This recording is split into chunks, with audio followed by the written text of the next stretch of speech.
నమస్కారం ఘంటారావానికి స్వాగతం. ముందుగా ప్రధానాంశాలు. దేశవ్యాప్తంగా భక్తి శ్రద్ధలతో శ్రీరామనవమి వేడుకలు. అయోధ్యలో బాలరాముడి నుదుటిపై సూర్య తిలకం.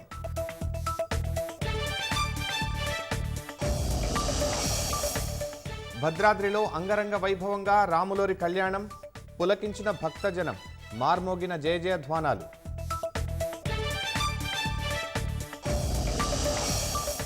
కాంగ్రెస్ను ముట్టుకుంటే భారాస పునాదులు పెకిలిస్తాం. కేసీఆర్, కేటీఆర్ జైలుకు వెళ్లడం ఖాయమని మంత్రి వెంకటరెడ్డి జోస్యం.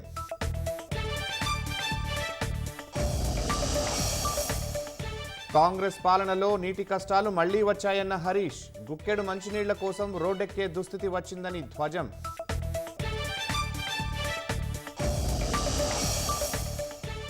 తొలి విడత సార్వత్రిక ఎన్నికలకు ముగిసిన ప్రచారం. రేపటి నుంచి రాష్ట్రంలో నామినేషన్ల ప్రక్రియ ఆరంభం.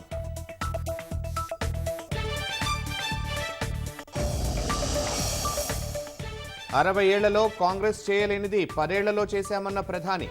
అదానీ లాంటి వాళ్ల కోసమే పనిచేశారని తిప్పికొట్టిన రాహుల్. గుజరాత్ ఖేడా జిల్లాలో ఘోర రోడ్డు ప్రమాదం. ఆయిల్ ట్యాంకర్ కారు ఢీకొని 10 మంది మృతి.